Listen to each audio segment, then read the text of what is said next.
Thank you for joining us for this episode of Travel with Val. Today's episode, Renovate Your Roots, Buying Property in Italy. Today on the show, Daniel Scioletto, President of D&G Property Advice in Milan, as well as past President and current Vice President of the British Chamber of Commerce of Italy, and Nick Maria Meta, an Italian property lawyer with Studio Legale Meta, speaking with us from Bari. And of course, travel journalist Valerie Delia is our host. She was formerly with New York One News and is and always has been captivated by the charms of her Italian ancestry. Valerie and the panel will be taking questions from viewers, so take a moment to pop your questions and comments in the chat. And now, with no further ado, Valerie Delia, take it away. Grazie. It is so nice to be back with you. This is our fourth live stream since the pandemic. We took a break for the summer, and I hope that everybody had a very nice summer. And it's hardly believable that it is now October. And I wanted to bring this particular webinar together because it seems as if interest in Italy is even stronger than it was before the pandemic. Although sadly, Americans are not allowed to fly there because it's one of the EU countries that won't let us in. And I had all plans to be in Italy as of last April. And my plan was to buy and to renovate a home and to do a television program about it. So this is why we're bringing together a very esteemed couple of experts who will be with us. And I'd like to introduce them now. And it's starting with Daniel Scioletto. He is the president of D&G Property Advice in Milan. And he is the past and current vice president of the British Chamber of Commerce for Italy. Dan, ciao. And you are in Milano right now. How jealous am I? I am indeed. Hi, Val. It's great to be here. I'm definitely in Milan, and I've been here for around 10 years or so. And you can tell, everyone can tell from my accent. It's incredible. Not for my whole life, unfortunately. But make me totally jealous that you are completely fluent in Italian. Well, I say to my best friends, that's the only way I can really converse properly with the in-laws. Yeah, makes sense, smart guy. So quickly, we're also going to now bring in Nicola Maria Meta. He said, well, just call me Nick. And it's like, you have to say that beautiful name. And Nick is an Italian property lawyer with Studio Legale Meta. And he is speaking with us from another one of the world's most gorgeous places, Bari, which to me has the home of the best linguine alle vongole I have ever had. So Nick, benvenuto. Thank you so much. Grazie, Val. It's very nice being here. Thank you so much for the opportunity. I'm really excited. And without further delay, more than happy to dive in this exciting conversation about buying properties in Italy and share knowledge and experience with Daniel. Person I've had the pleasure to work with in the past as well. So it's very nice. Thank you so much. And I have to thank both of you for coming into my orbit because I think it was through LinkedIn and the fact that I'm buying and hoping to renovate a home for the television program. And something extraordinary happened where I received a grant from the famous Russo brothers of the Marvel movie fame. And they do something in association with NIAF, the National Italian American Foundation. Every year they have a contest, and I was one of 7 people who was awarded a grant to put a documentary together. Fantastic. And I was just bowled over. Congratulations. Thank you very much. It is fabulous prestige-wise. It's definitely a help when it comes to financing this. And it actually turned into a documentary. My first hope was to put together an episodic series. And this is going to be something that's about an hour long. And as soon as I get to Italy to buy this home and to renovate this home. So the first thing that I want to do is show a sizzle reel for the idea that I had that the Saving Southern Italy documentary was hatched from. It was actually something called Renovate Your Roots, and as an episodic series. And this is just kind of a branch of that. So the first thing we will do is we will show that that sizzle reel in just a couple of minutes or so. But in general, what scares me is the fact that I was reading from you, Dan, that it takes quite a while to do this, to buy and to renovate. And I don't see myself getting there, honestly, to Italy until, let's say, April. So how am I going to be able to turn around this documentary? Not only do I have to buy and renovate my house, but a big focus of this webinar is to find people who want to do what I'm doing as well, that they want to save Southern Italy, all these abandoned villages, and people who want to buy and renovate. So I am looking for people, and maybe you two can help me. And do you know of any people who are doing that right now, doing the same thing that I intend to do, buy and renovate homes in the land of their ancestry? And am I going to be able to pull this off by the end of August? Can I do this April, May, June, July, and August? What do you think? Well, I think you've got a little bit of a challenge in time. It doesn't mean it can't be done. But I think, this is an opportunity to let everybody be aware that buying in Italy is a process that doesn't have the same timelines that you might expect from where you come from or where you bought property before. So in Italy, there is no set time frame. Every purchase can be different. Some purchases can be done in 60 days or 90 days. And many others might take on average around 4 or 5 or 6 months. It really does depend on the circumstances of the seller, the readiness of the documentation to sell the property and transfer the title legally. And those are some of the things that you only discover during the process of buying, to be honest with you. So it's a case-by-case proposition. So I'm not the kind of person that makes guarantees or promises that things can happen in short time frames. So I don't know if Nick might want to add something to that. Yes. Okay, we're starting to get some comments in right now from my friend Blaine Zuver. Blaine, welcome to the program. He said that's very interesting. Blaine is an expert in adventure travel, so I think that this could also be a very adventurous undertaking for me, for sure. And of course, my heart just gets so full when I see a Caseria join our program. Lucia Caseria is one of my Italian sorelle. I have no real sisters in my life. I have two brothers, but Lucia is one of the Castelfranghese sorelle, the sisters from my little village. And I want to welcome you, Lucia. Thank you so much for joining us.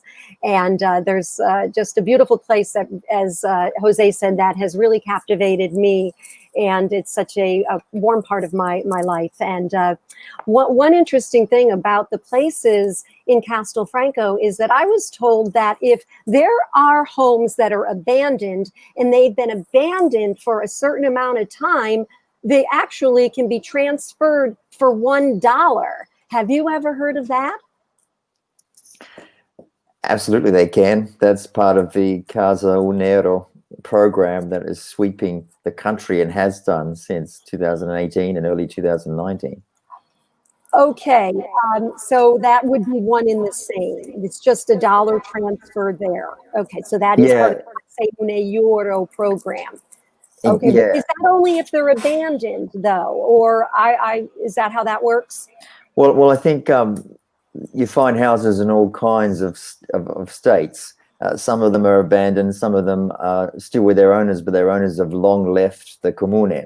And I think at the moment there's at least 20 different regions or smaller regions within regions that have these kinds of houses available, where the comune has created this opportunity for foreigners to come in and buy very cheaply.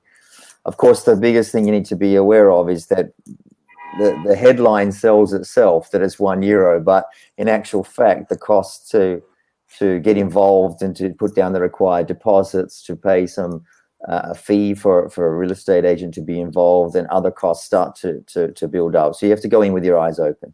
You also put down a deposit, isn't that true? And then you have 3 years to to do the renovation work and to buy the property. So we're going to talk, we're going to see coming up more about the Case Une Euro program, which, yes, was really, really well publicized in the past year or so. Dan, do you think that it is even more popular now than it was before the pandemic? Look, I think there's still evidence of a lot of interest. People are interested, and to be honest, personally, I think since the pandemic, when there's this, people are reassessing where they want to live, how they want their lifestyle to be. Do they want to continue like they were before the pandemic, or do they want to change something about their lifestyle? And I think some people might be accelerating their plans or their big ideas to leave where they're living now, or even some people from leaving big cities within Italy and going to a smaller region, perhaps in starting renovation. So I think the interest is there. I think definitely, of course, the pandemic slowed everything down completely, and the programs were virtually stalled from March to July. But I know in at least a few regions they've started up again in July. Yeah. Okay, and just like New York City, a lot of people are moving out and moving to the suburbs. And is it the same in Italy, where people are leaving the big cities like Rome, Milan, for instance? Nick, you could chime in on this too, because of the pandemic. I've seen amazing. Yes, and I'm sorry, there is some delay, so I'm sorry, it might sound that I'm talking over you. I really apologize for that. So yes, it is amazing how destinations outside the cities are getting more popular, more desirable. I read an article. There has been a 30% increase in holiday rental this summer. And the expectation is that there will be a much stronger demand for homes in areas that usually don't have so much attention. So, and this is just based on some articles I'm reading about stats, and because I'm also a real estate investor, so I like to invest in real estate. I invest in the US, I invest in Italy, and I like to compare the dynamics of the two countries and the differences as well. That helps me also when advising clients in the process and with the legal aspects, because the systems are so different, right? Common law versus civil law. But to go back to your question, definitely there is much stronger demand.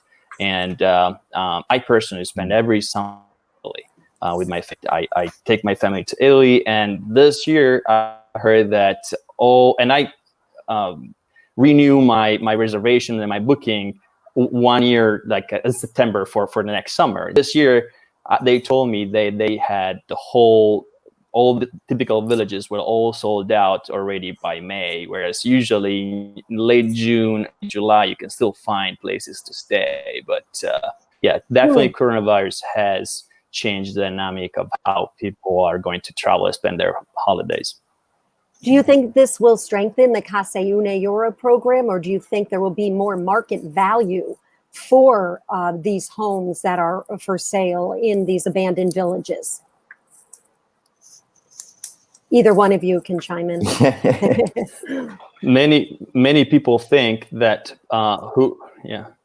many people think that the people who have invested in the Case, the houses for €1, have done the right thing because their equity is going up.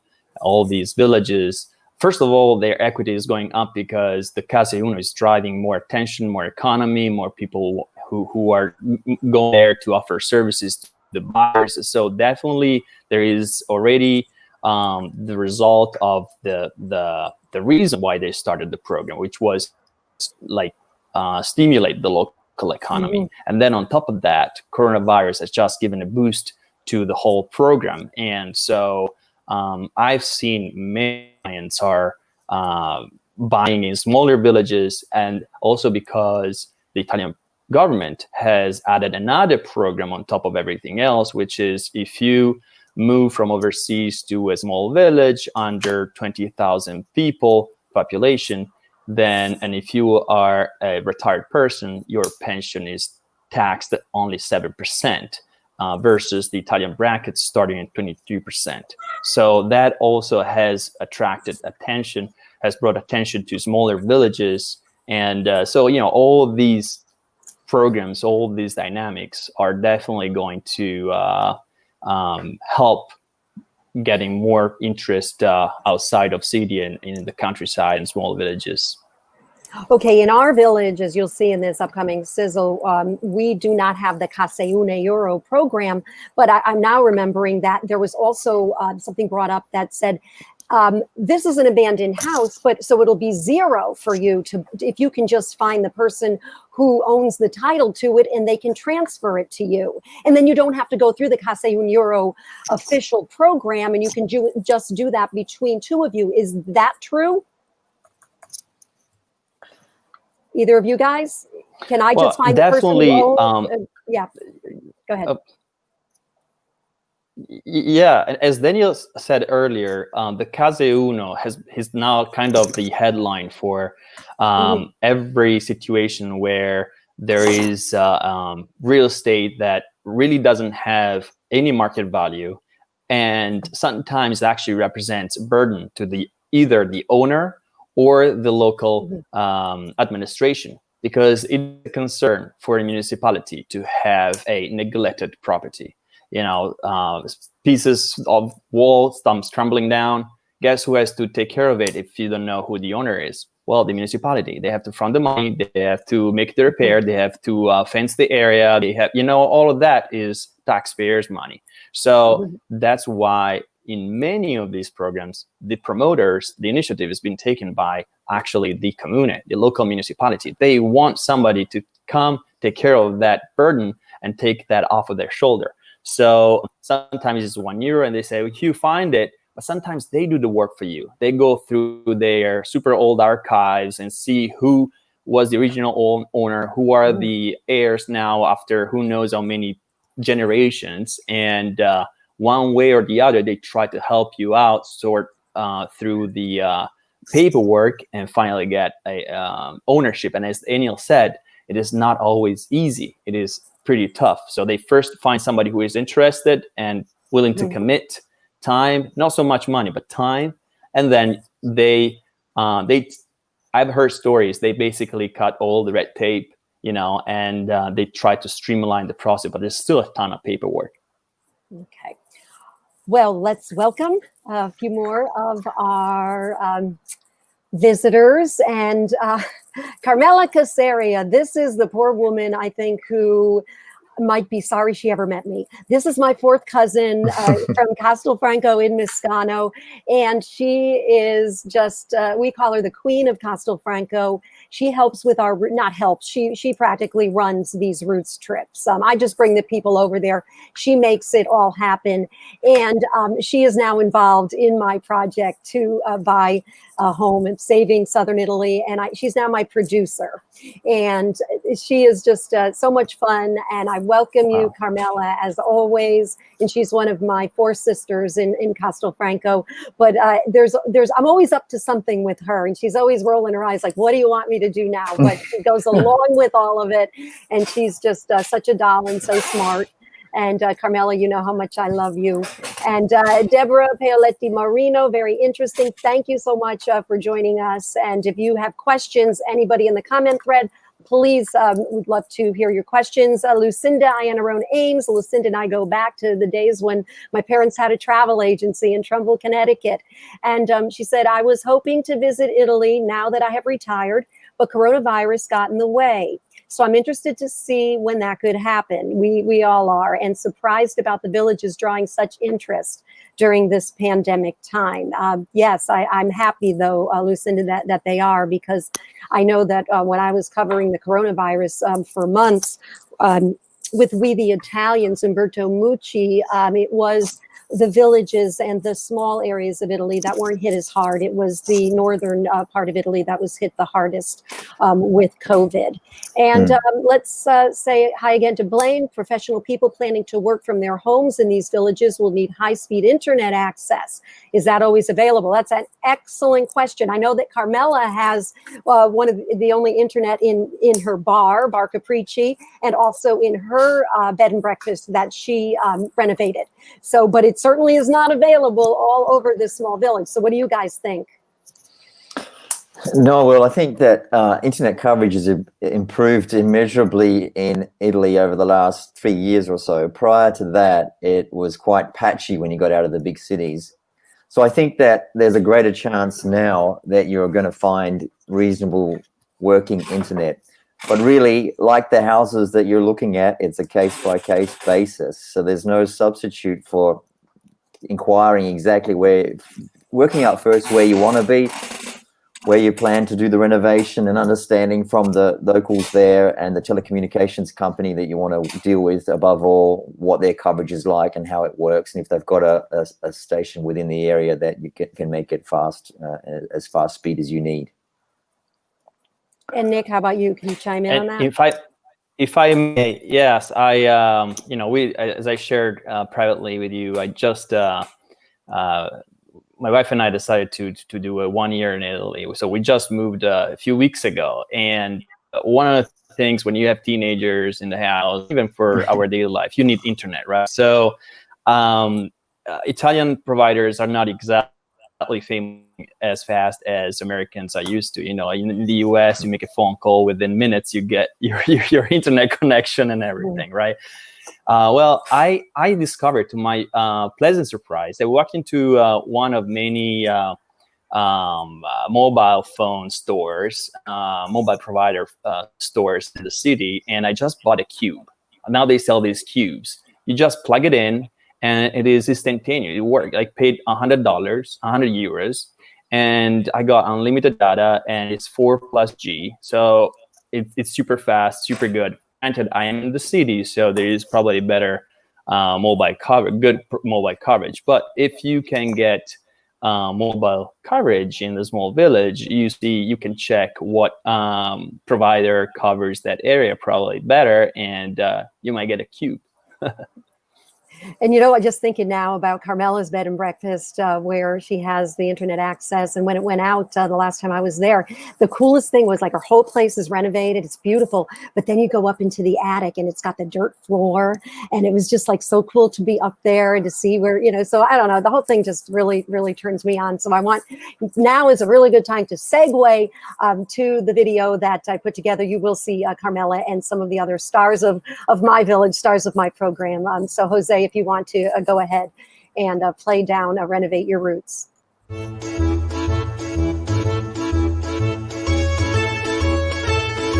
This is the land of my ancestry, Castelfranco in Miscano, province of Benevento, in the Campania region of Italy. A long way in many ways from my New York City home. Generoso bisnonno. My father's parents were born here more than 100 years ago. As a matter of fact, my grandmother was born right here, number 12, Dodici, Via Ospedale. I'm Valerie Delia, and this is Renovate Your Roots, the show for people who want to feel right at home in their DNA. There are many southern Italian villages like mine, with dozens of abandoned homes, lost to time, earthquakes, and lack of jobs. So I'm looking for signs. Vendici here, Vendici there, Vendici everywhere. And they're practically giving them away. Here in Castelfranco, there's quite an inventory of available homes for sale, and they range from move-in ready to, well, something like this, which in dialect, we say it's scachad, and that just means it's a total wreck. Oh. Look at this, is like an old wine barrel. It's more like a farm space.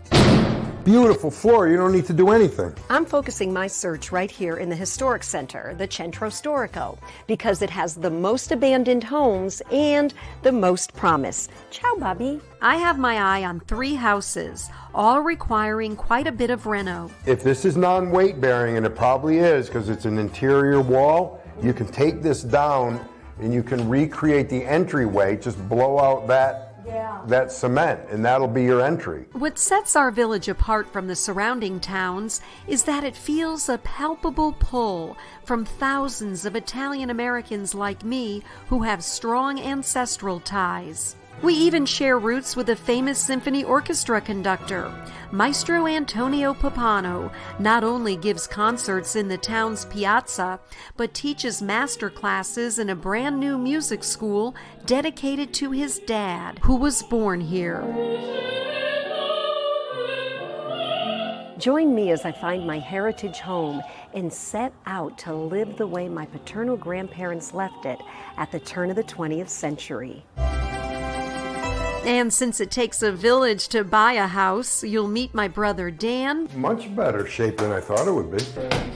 And cousin Carmela, supported by a revolving cast of characters, as we take you through the process of buying, restoring, and navigating all the challenges that a purchase like this presents. Lorenzo. I'll work with the best contractors to renovate my new old house, who will help me develop an Italian immersion community for others who want to be part of this ancestral adventure, living la dolce vita. And when I'm done, I'll help you locate your DNA digs, wherever in the world they may be. And remember that there is no stronger foundation than the one that is grounded in the roots of our ancestry.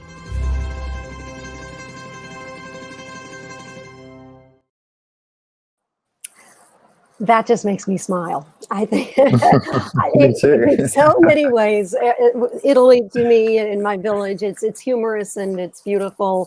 And you saw some of the people who are going to be part of that. And I'm hoping that Daniel and Nick in some way will be involved as we go through this process. Sure. And yes, and some of the things we were talking about. So you saw me there in the Municipio, right, with the dusty books and finding out, where did my grandparents live? And so I always think that's an adventure in itself. Absolutely. And yep. And my brother, Dan, who's not yet on this comment thread, when you heard him say, oh, well, there's a beautiful staircase, that was one home that we went into that is move-in ready. And you're not going to believe it, but it was about $7,000. That's insane. So like to me, the private market is better than the Casa Unioro because there's so many restrictions and there's so many laws and there's so many rules to follow. And you're thinking if you just want to move into this village, it's in the Centro Storico, the historic center, for about that amount, maybe less than 10, and you're in. And yeah. But my question is, I feel very strongly about that, but will somebody not from our village feel that way about it? I feel that you need to have a connection to this place to move into a place like Castelfranco. Well, I think that's going to help if you've got a connection that's so obviously real and passionate that it's obvious when you speak, Val, and when we look at that video that you have a connection that is a real one. Whenever anyone's got a connection like that to any kind of place, not only is it going to help things run more smoothly, but the local people are going to appreciate that as well, because family and connections and is so important to Italians. And I think that's what you want, correct, right? Don't you want that? You want to feel you will become a part of our family. And I can say for certain when we bring people on our roots trip, once in a while, there is this wild card of people who maybe were just friends from high school that are on that trip. And they really get it. They understand. And you become family once you're there. And I wanted to go to some questions and we back it up. Let's see. Let's go down. Regina Di Simone, who is someone I have not yet met in my life, but through DNA, I know that she's also a cousin. And she says, where do you find these properties online? Websites? Who would be the best person to contact to negotiate a deal? Let's start with Nick. Yeah, so there are many programs. So thank you, Val. There are many programs of this €1 houses. However, as you said, usually people tend to prefer properties that are ready for sale. There are amazing prices. You can for very low price, you can property for sale. Now, I have to admit, frankly, that when people come to me as an attorney, as a lawyer, they have usually already found the property. And so I would probably refer this to Daniel, as probably he's more involved into the during the property hunting stage and the research stage. I can only say anecdotally that usually I've heard that people look on websites like Getaway or Immobiliare.it and things like that. But more than that, once again, when they come to me, it is not to get advice about where to buy, but about the property that they have already chosen. So, Daniel, perhaps you can provide some more information about that. Yeah, that makes a lot of sense. But I've worked with Nick before as well. When people, the first time they see a contract, normally it's a good idea to speak to someone who knows about Italian contracts inside and out. And that's what Nick does and is fully qualified to do.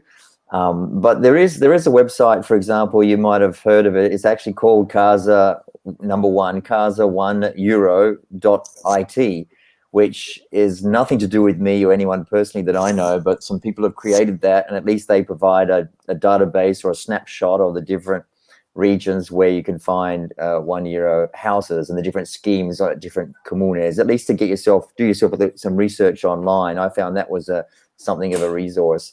But I just want to pick up too, again, what Nick was saying about buying privately and what you mentioned.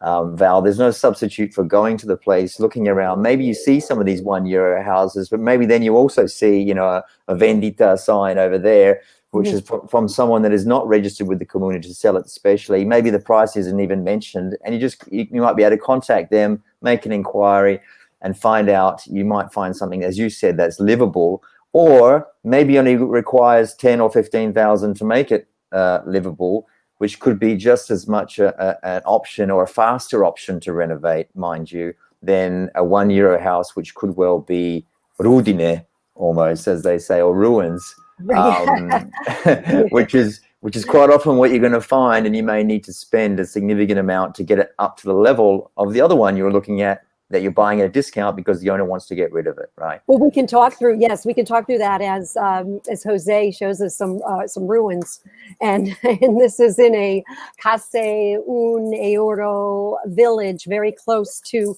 Castelfranco called Zungoli, and I visited there about a year ago with Carmela and our friend Sabrina, and it's just another idea of what you can do. But look at the state of this. Look at the state of the walls.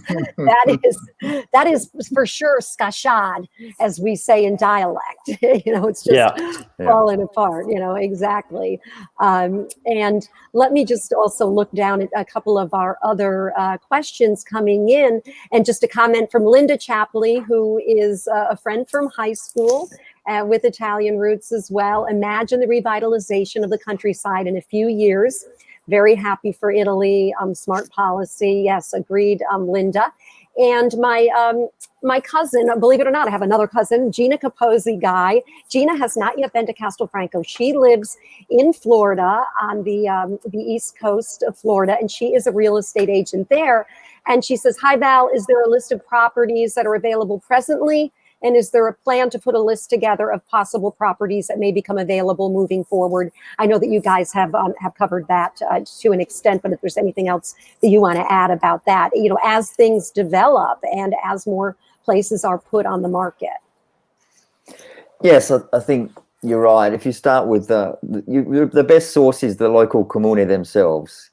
So you can understand from websites like casa1euro.it where the places are that they're available. But then you should get in contact with them, and even just a simple email to the contact on the website will I'm sure they'll be happy to share with you a list of the current available places. I think that would be the most reliable source rather than something from another source that might be second or third hand or a bit out of date. So I would recommend dealing direct with the comune if you can. Okay, and Mike Palatiello, we're having a lot of people chime in who have a lot of vowels in their name. And Mike is also a friend from high school, and welcome, Mike. And I think that you probably recognized my grandma Delia, who lived on the same street in Trumbull, Connecticut, as your parents did. And your question is, are there prior tax or other liabilities that need to be assumed? And I think that you both could chime in on that one. So Nick, if you want to get started, Sure. Go ahead. Yes. Oh yeah, sure. In Italy, it's pretty different than the U.S. When it comes to taxes, because property taxes are personal, and so when you buy property, you buy just the property, unless the taxes are so gigantic that a municipality or whatever the tax office has put a lien on the property. So usually a title check will do it. So you do a title check. If the piece is clean, there are no problems, and you don't have to do any further particular investigation to be free of concerns like tax concerns. So liabilities is the same should the property be neglected should the property have caused issues like crumbling walls, let's say ruining a car or hitting a person, something like that. That would be personal liability of the owner if the owner is known. But if you buy that property, you don't carry the liability. You don't assume the liability of the previous owner. So it's a pretty clean slate. And Daniel? Yes, look, I'd agree with that. If there's any issues outstanding, the comune likely would have dealt with them. And you're, as Nick said, he's more qualified than I as a lawyer here to talk about assuming liabilities. But there's none that get passed or transferred through. I think there's initial council tax you've got to pay when you buy the property in the beginning. When you sign a contract with the comune to buy something for €1 or have it transferred to you, they'll be very clear in all the terms and conditions. They normally include some initial local council taxes. We're not talking a lot of money. Okay, because I was going to say those are like the Casa Una Euro program is really I guess, organized, where just Valerie going into the municipio with Carmela trying to get information. God bless Carmela with her translation skills to help me through this. So what about somebody, who is like me, actually even going somewhere where they don't even know that particular village? I'm lucky that I have a head start in my own ancestral village, but I think it takes a lot of moxie to get out there and to try to talk to these people in the municipio. Yeah, well, normally that's prior to these. Like every 98% of transactions is with a real estate agent and a private seller and a lawyer or someone. Anyway, it's not direct with the comune. The comune is only involved because of this program, right? They don't normally get involved in private transactions, you see. So we're talking still about a small percentage of property that's sold in Italy via these programs. So normally, if I was going to buy from another private seller, I don't have to engage the local comune necessarily directly on anything, thankfully, until probably almost I've already bought the property. It's more important, in fact, to deal with the notary or the notaio in Italy, which, of course, is required for every single transaction and who represents the government in making sure that title is transferred correctly. Yeah. Yes, that our mayor, who was just voted out of office, he was also the notaio that we went to at one point years ago. And I think I gave him €100 for I'm not sure what, but now he's out of office, so I got to start the whole process over again. So for me, the thing that I laughed about is there were no real estate agents. It was Vendici here, Vendici there, Vendici everywhere with just a phone number. And the funniest thing was you call that phone number and then somebody would say, oh, well, that person lives in Australia, so then you'd have to call them. So it was like telephone tag, trying to even get the information. And I'm laughing about it now, but when it gets serious, it gets a little frustrating for sure. Well, that can happen without an agent. And To me, it might sound obvious, but I think there's good reason why agents are not involved in this process. If you're selling a property worth €1 and they normally work on a percentage commission. Yeah, You know, right. I would expect them to establish a flat fee. Oh, sorry. I would expect them to establish a flat fee at that point. And sometimes they do. Actually, in my experience, at least for properties that are under 100,000 euros, there is a 3,000 plus VAT, which is 20% flat fee. So you usually, if you want the assistance of an intermediary, an agent to do some legwork, they charge it this flat 3,000 plus VAT. And however, I'm not sure how many agents will be interested in taking on a job like that, because €1 homes are extremely challenging unless you have the owner and everything else is already set. But yeah. Okay, and thank you guys. And let's just go through a couple of these comments. And I want to just urge our viewers to just post a comment for us, because you've got this expertise right at your fingertips now. And we'd love to have you ask more questions of Nick and Daniel, and just some comments. And Linda said, please post some of these links mentioned. And I realize that Jose has been doing that. And thanks so much, Jose, for being right on top of that. And Debbie Antignani Inglese, now that couldn't be more Italian. Debbie is from my hometown of Trumbull, Connecticut. She loves Italy, of course. And great video from Nancy Cavalieri Fisher. Thank you, Nancy. Rest to finish. Neither can I can't wait to start it. I'm just hoping, that's the question that I have. It seems like the state of emergency in Italy has been extended until January. What does that mean exactly? Does that mean Americans aren't going to be able to fly over until then, or are we? I'm just confused about it all. So, Nick, do you want to address if I may, the state of emergency? Yeah, happily.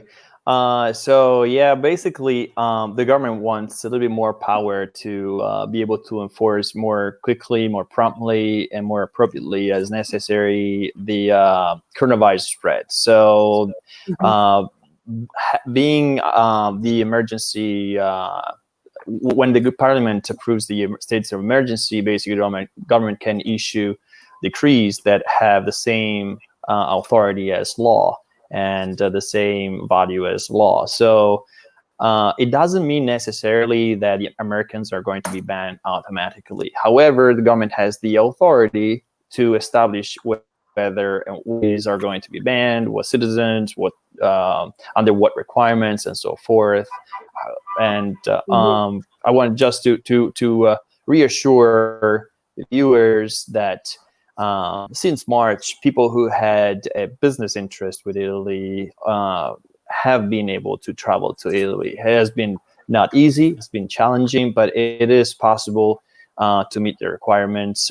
We have assisted many people who traveled from this to Italy with us. Obviously, you might have a visa, you might have a home, you might have a business, as I said, or other reasons. So there are ways to go to Italy. It's not as easy.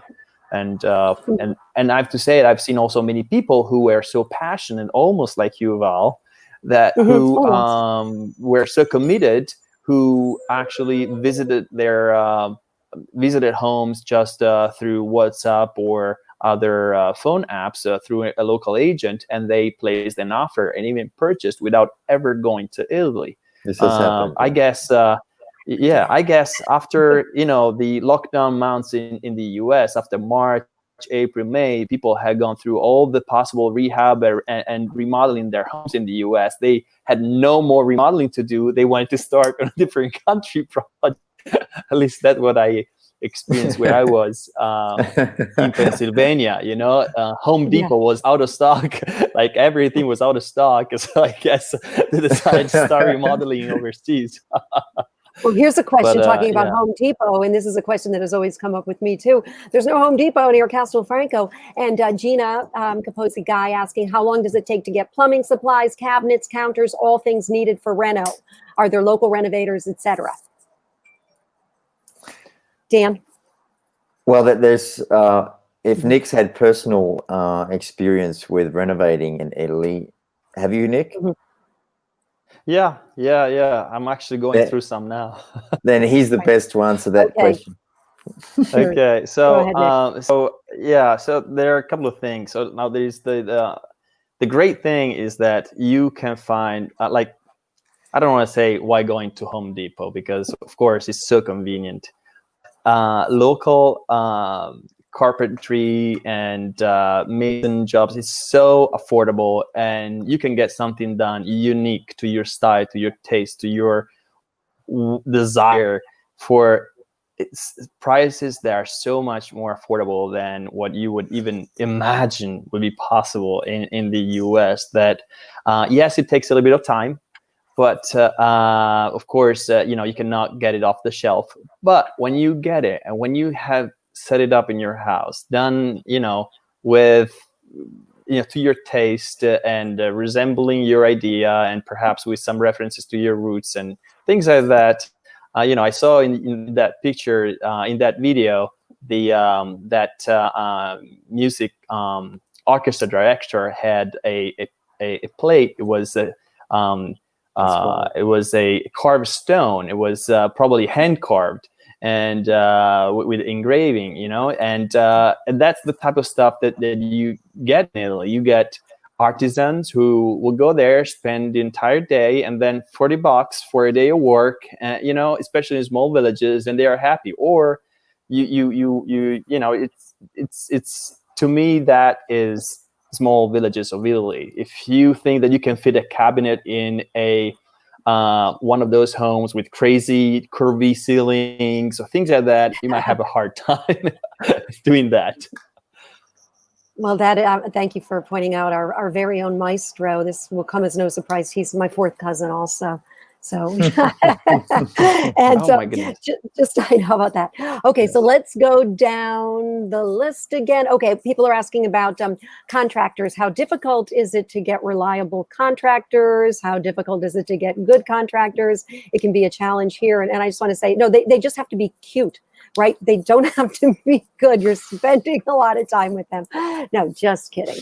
What do you think of that? Where are we going to get the good contractors? Well, this is one of the reasons why this the €1 programs exist, right? It's because when thousands and thousands of young people have left these small villages and the economy is struggling, you've got local carpenters and tradespeople and builders that don't have work.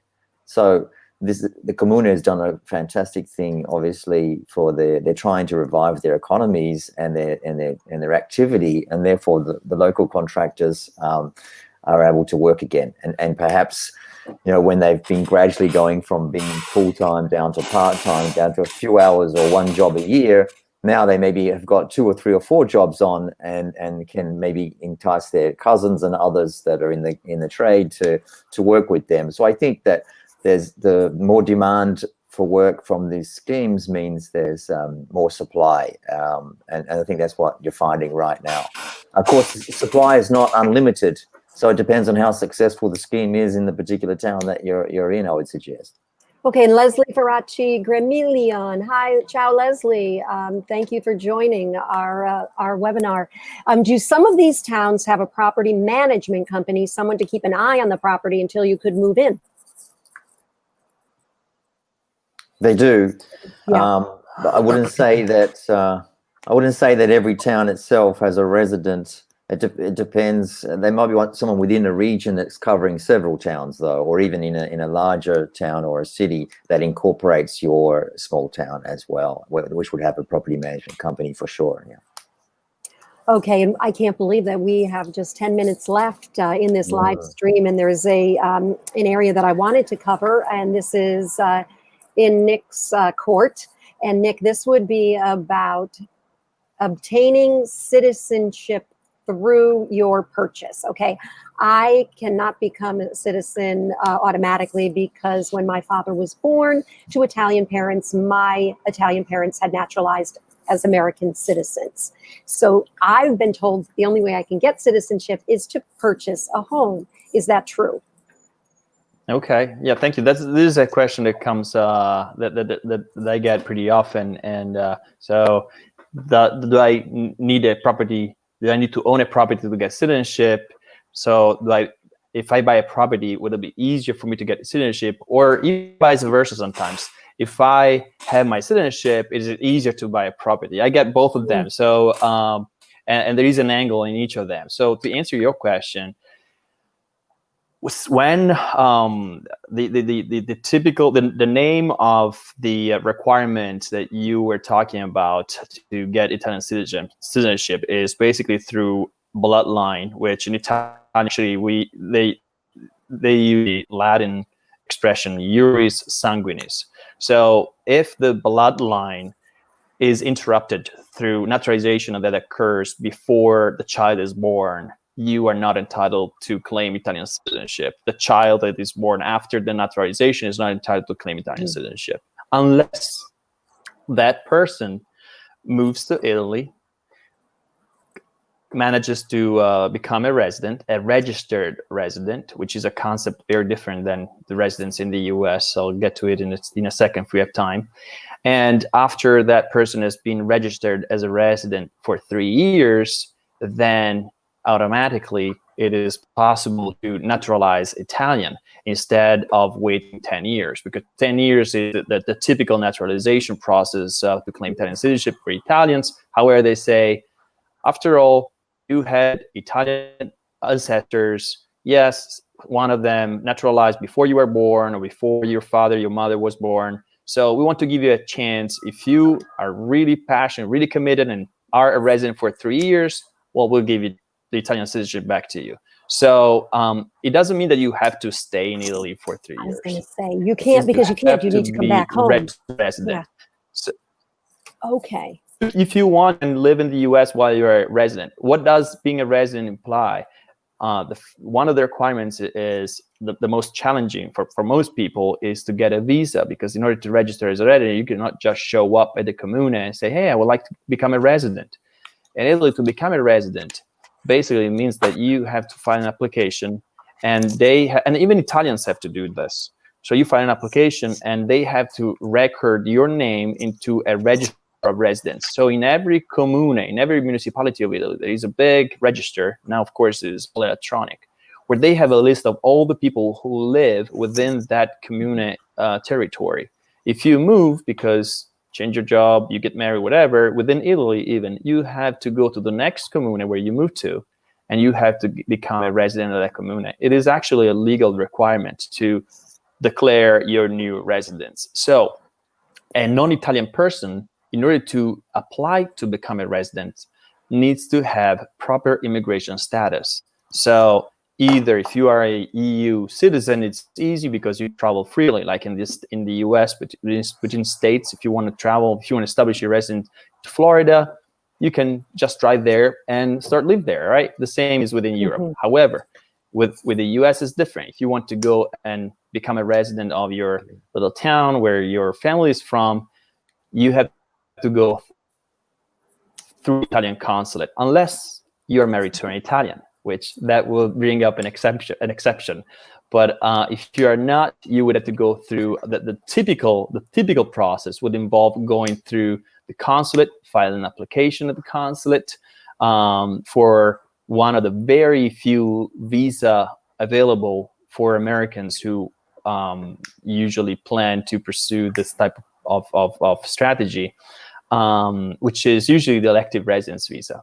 And you apply for the visa, which is not easy, is expensive, and it takes a few months. Then you get the visa, and then you can go to Italy, get the permesso di soggiorno, the permit to stay. And once you get this permanent resident card, then you can apply to become a resident. And after you are a resident for 3 years and file Italian taxes and everything, you can get your citizenship. So now to go back, why have I said all this? If you have a house, obviously you can meet more easily the requirement of registering as a resident. If you don't own a house, however, you can rent a house.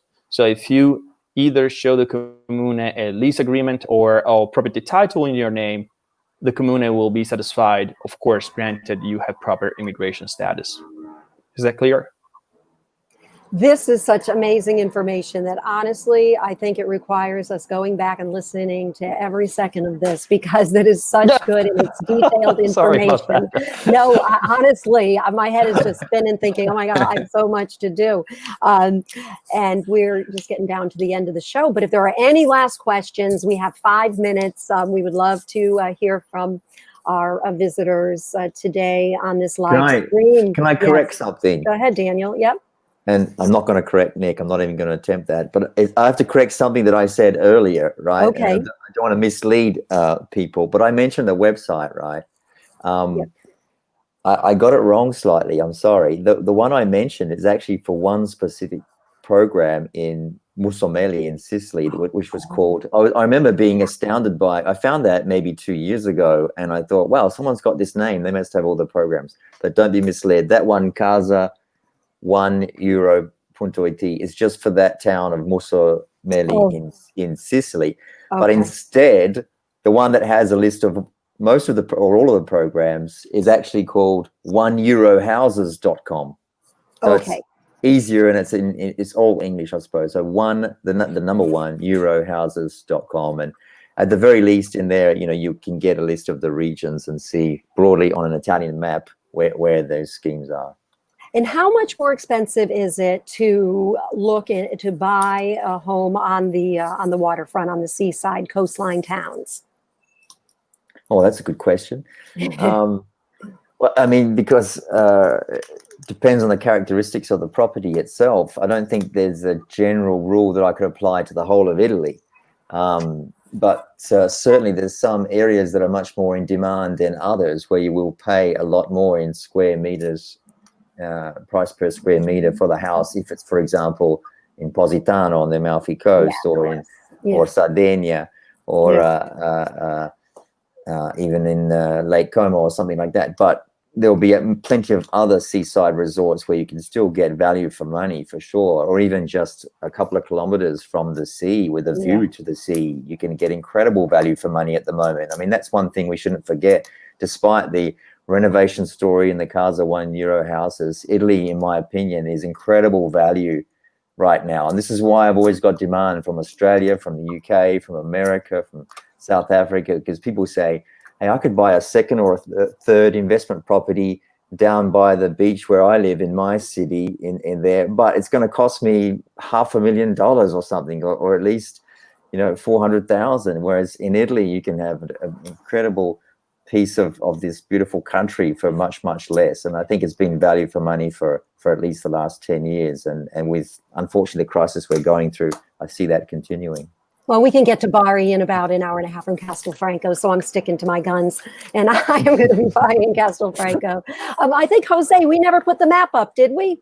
No, we didn't. We should let's end the show that way, and we're going to put the map up. What is your number? Do you see? There's the map of Italy, and those of you, I'd like you to comment and tell us where you would like to buy your home in Italy. And mine is number 15. Of course, that's the Campania region, and that's where my heart is, and that's where my home will be. So let's see. How about if you guys could buy out of where you are right now, where would it be? Wow. Well, if it was me, we've been talking recently about Tuscany and Toscana, because we absolutely love it there. So I guess that's number 9 on this map. And it's just got so much to offer. You have got the beach and the sea, but who can go past Tuscany? I'm sure millions of Americans fell in love with Under the Tuscan Sun. Isn't that where this all started, Val? That's where it all started. Yeah, it sure is. But it's right. We're gonna not end it. That's right. That was it. I give her a lot of credit. Exactly. So yeah, we're putting up some of the numbers from our viewers. Linda 16 and 19. Oh, okay, she wants to do Sicily. How about 20? Sardinia. That's always been appealing to me as well. And Sarah, we've got 19 again. Okay, Sicily's very popular. And 1 through 19, I love it. Excellent, exactly. Well, then, you have a lot of choices right there. And let's see as we go along. This has been a lot of fun, you guys. And just, last minute, I wanted to ask a very selfish question. They say that you can't get over to Italy unless you have essential work. Do you think developing a documentary that benefits tourism and real estate sales can qualify for essential work? And who do I talk to about that? Because I want to get over there as soon as possible. Talk to me. Nick, is that right? Yeah. Yeah. Nick. Yeah. Okay. Yeah, definitely. Definitely. Yeah. I'm back. We as I said, we have this COVID travel program. It is not so much if you qualify. It is if you had the proper paperwork in order, because the Italian government has been changing the requirements every 2-3 days, literally. Even when I flew, Yes. they were not. When I was at the airport, consider this: there's nobody at check-in. There's nobody at custom control. There's nobody anywhere. You are almost alone on your airplane. So they will give you all the attention they can, and they are so scared. They told me literally, we're afraid we can be fired if we mess it up. But they don't have always the most updated documents. So, however, if you have the updated documents and everything, and you know what you are talking about, you will go through. And definitely filming a documentary would meet the requirements, I believe. Yeah. We saved the best Good for news. last. Yay. Thank you. And I'm going to close. We can do it. Yep. Okay. Leslie Ferracci Gravillian. She said, I'm a certified tour guide, tour director. Can I come? Love it. Yeah. We'll have to talk about our roots trips in Castelfranco, because we actually also travel around the region. And Carmela ends it. She says, Kindici, obviously. Of course, Carmela, right? It's always number 15 for us, right, in Castelfranco. And I can't wait to see you, Carmela, and your whole family. And thank you, guys. You were phenomenal, Nick and Daniel. And can we once again put Nick and Daniel's coordinates for social media so that people can get in touch with them if they have any more questions? There we go. And that'll do it. And of course, Jose, come back on and say hi to everybody. Say goodbye. Bye, everyone.